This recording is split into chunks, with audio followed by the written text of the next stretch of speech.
আচ্ছা, তো নর গেট দিয়ে এক্সর গেট বাস্তবায়ন করতে হলে তাহলে কি করতে হবে, আমরা এটা কি করছি, আমরা এটা বাদ দিয়ে আমরা নিজেরা করি। তাহলে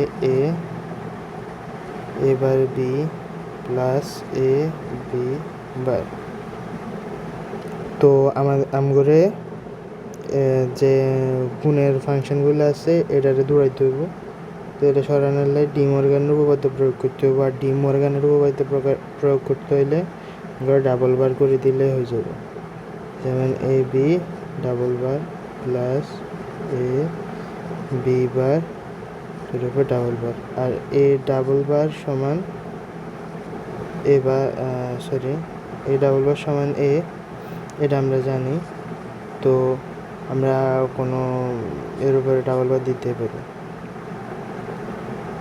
এরপরে তো এ বি বার সমান কি লেখা যায়, এ বি বার সমান লেখা যায় এ বার প্লাস বি বার। সেই হিসেবে আমরা লিখব এ বার প্লাস বি বার, এর উপর আগে একটা ছিল প্লাস আরেকটা plus A bar plus B double bar bar, তাহলে সমান সমান A plus B bar whole bar plus A bar plus B. হ্যাঁ, কারণ হচ্ছে যে ডাবল বারে কাটা যায় গেছে। তো আমার ফাইনাল অ্যান্সার আসে এটা।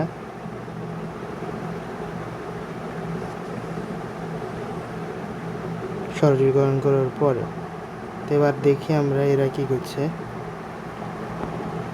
এখানে সব কিছু ঠিক আছে, যেমন এটা ঠিক আছে। তাহলে এ ডাবল বার করছে, ডাবল বারের পরে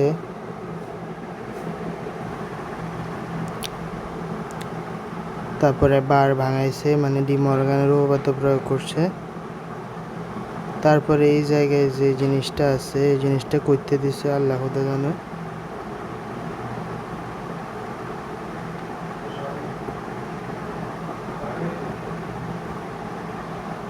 তো এখানে যে জিনিসটা দিছে এরা এটা ভুল দিছে, বা এটার কোনো ভ্যালু নাই, কারণ আমরা জানি A double bar equal to A হয়। তো হ্যাঁ এ, সুতরাং এই জিনিসটা ভুলে দিছে, বা দিল্লি থেকে না দিলে নাই, উত্তর এটা। আর গেটের ক্ষেত্রে ঠিক দিছে, যেমন এই ডাবল বারের পরে সিঙ্গেল বার উপরে একটা বার।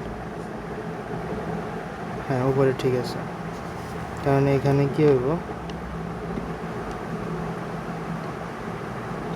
এই যে এখানে যদি আবার ভাঙাই তাইলে এবার কাটা যাব, সমান সমান এই জিনিসটা চলে আসবো, কারণ এখানে বারবারে হয়ে যাবে।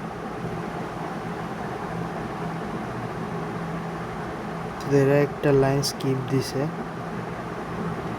যেমন এটা হবে এরকম, এটা সমান আসে A plus B bar whole bar plus A bar plus B whole bar. তো এই লাইন থেকে এই লাইন আসবো, আর এটার পর মানে এই জিনিসটা। তো বোঝার যে সমস্যাটা ছিল এই জায়গার মধ্যে, এই জিনিসটা হইতো না, এইটুকু বুঝলে হবে। ওকে।